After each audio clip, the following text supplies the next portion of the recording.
This episode of Soldier Knows Best is brought to you by Audible.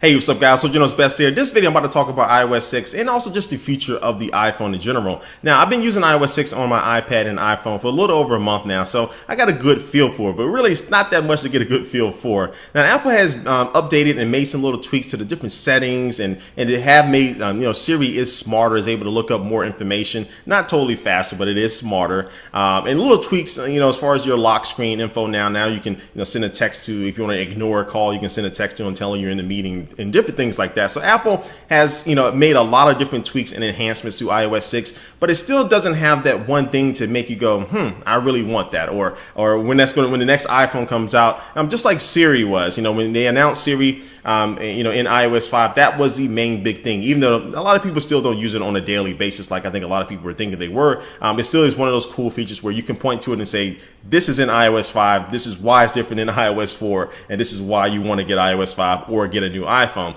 Now, everything I'm saying now can be, taken with a grain of salt because this still is the beta, and Apple still has a few months to kind of tweak things and introduce, new things. Because Siri wasn't announced until they announced the new iPhone. So when they announced iOS 5, I think back at WWDC last year in 2011, they didn't have any mention of Siri at all. So they could still surprise us with that one more thing, or just one or two or three new things that come to the OS. But I think the big things that I hear people really asking for is customization, and this includes things like simple things like widgets. Now, I'm not a big fan of widgets, and I've said this before, because anytime I turn on my phone and I open it up, I'm going to go into an app anyway. So I don't care if I have a Twitter widget that shows me the last tweet. I'm going to open the Twitter app anyway to see all the tweets from the people that I'm following. So that's my thoughts on widgets. But I do know a lot of people, especially a lot of people who use the Android platform, that really do like and admire widgets. So I think Apple should do something, even if they don't allow it on the home screen, to put it in the notification center, because I think that's a great place to put some widgets in there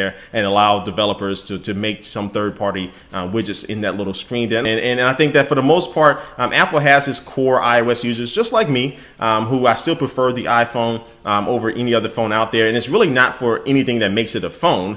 It's not for the screen. It's really not even for the camera and all that stuff. To me personally, it's the applications. And as long as the iPhone still has the best apps, that's going to kind of keep me in their corner as far as that cell phone is concerned. But there are extremely better phones out there, hardware-wise and even software-wise, as we saw with the Galaxy S3, which just has a lot of cool ton of new features there. Now, I'm not bashing Apple. This is just an observation that I've made, because again, I'm still going to use the iPhone until I see a cell phone operating system release better and more consistent apps than Apple does. But I do understand that Apple is not going to be able to wow us every single time they announce or release a new product. I think a lot of people get their hopes up, and Apple kind of lets them down because their expectations were this high. So even if Apple doesn't, when they release the next iPhone, probably in October or so, if it doesn't completely make me sit back in my seat, which is kind of rare because normally they can do that, I'm not going to hold Apple too badly for that, because over the past 5 years, there hasn't been one company out there that has released as many,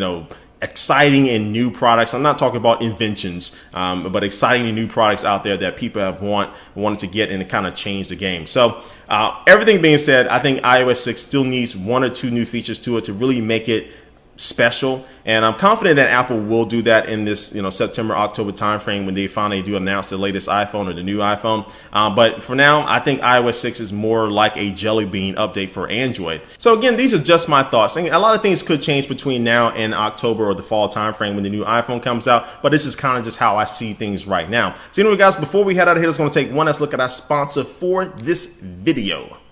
And today's sponsor is Audible, which is the leading provider for downloadable audiobooks and spoken word entertainment. You can download these books on your cell phone, your tablet, your computer, almost anything if you want to listen to it while you're on the go. They have over 100,000 different titles from different genres like science fiction and thrillers and comedies. And you can download a book, like one of my favorite books that I downloaded was the biography of Steve Jobs. You can actually get that from the store right now. You can get that for absolutely free if you go to audiblepodcast.com/soldier, because you can try out one free book right now. Yes, go to audiblepodcast.com/soldier and go ahead and get the downloading. Let me know what you're going to be reading down below. All right, guys, again, thanks for watching this video. Please leave a comment down below what you think about the future of iOS 6 and what are the things that you really want to see Apple do in this next OS update. Anyway, guys, thanks for watching this video, and I will catch you later. Peace.